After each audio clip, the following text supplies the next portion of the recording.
Hey, have you ever wondered what your thoughts actually sound like inside your skull? Not words, but the raw electrical and chemical chatter that happens billions of times every second? Right now, inside your head, 86 billion neurons are whispering to each other in a secret language made of lightning fast voltage spikes and tiny chemical handshakes. Every memory, every crush, every skill you've mastered, it all comes down to how strong or weak those whispers become. Today, we're pulling back the curtain to follow one single thought from the moment it starts as electricity, all the way to how it rewires your brain forever. So hit that subscribe button, grab your favorite drink, and let's dive into the brain's secret language, synaptic whispers revealed. First stop, how does a neuron even stay ready to fire? Picture a single neuron just chilling. Its inside is sitting at about minus 70 millivolts compared to the outside. That negative charge? That's the resting potential, the battery that powers everything. The sodium-potassium pump, the hardest working protein in your body, kicks 3 sodiums out and lets 2 potassiums back in, burning a ridiculous amount of your brain's energy. Now a signal arrives and the membrane voltage creeps up. If it crosses about minus 55 millivolts, boom, threshold. Voltage-gated sodium channels rip open. Sodium floods in. The voltage rockets from minus 70 all the way to plus 30 millivolts in less than a millisecond. That's the rising phase of the action potential, the electrical spike you always see in brain animations. But it can't stay positive forever. Voltage-gated potassium channels finally swing wide, potassium rushes out, and the voltage crashes back down. Potassium hangs around a tiny bit too long, making the neuron briefly more negative than rest. That's the after hyperpolarization, creating a short refractory period. And here's the speed hack evolution gave us, myelin. Myelin wraps axons like electrical tape, forcing the spike to jump from gap to gap. Result? A myelinated axon can hit 120 meters per second. That's why you yank your hand off a hot stove before the deep ache even registers. Cool, right? But the spike can't jump the final gap between neurons. That's where the chemical magic begins. Between 2 neurons, there's a 30 to 40 nanometer canyon, called the synaptic cleft. Action potential stopped dead at the edge. Step 1. The arriving spike opens voltage-gated calcium channels in the presynaptic terminal. Calcium floods in. Step 2. Calcium grabs a protein called synaptotagmin on the synaptic vesicles, tiny bubbles packed with neurotransmitter molecules. In less than a millisecond, the vesicle fuses with the membrane and dumps its cargo into the cleft. Step 3. Those neurotransmitters diffuse across the gap and slam into receptors on the postsynaptic side, like keys sliding into their perfect locks. There are 2 main types of receptors, ionotropic, which are super fast, and metabotropic, which trigger slower second messenger cascades.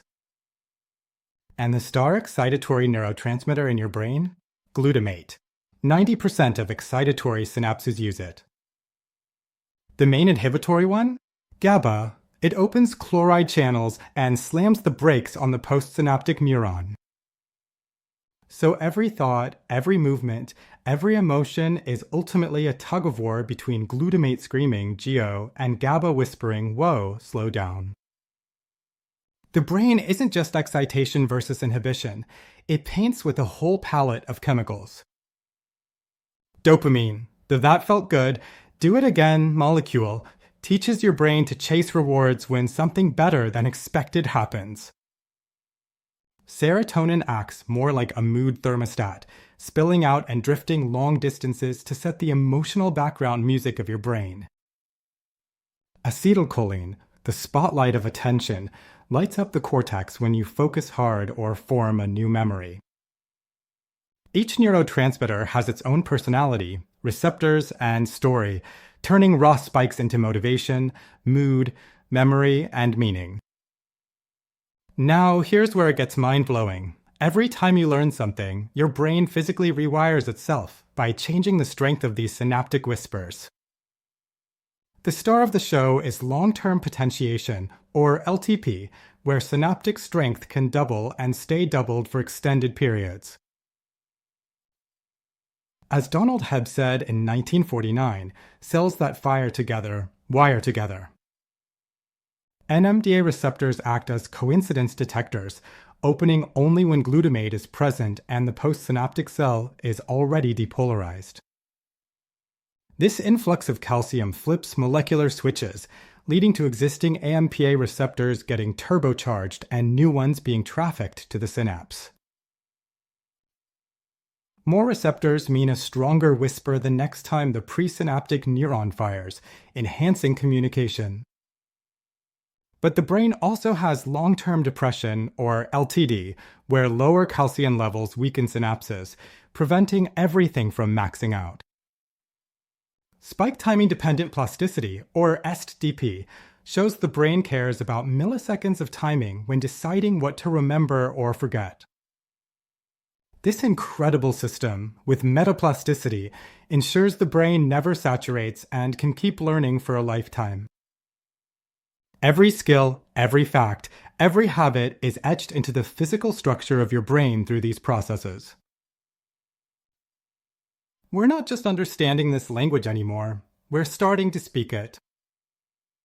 Optogenetics allows scientists to control specific neurons with light, offering millisecond precision.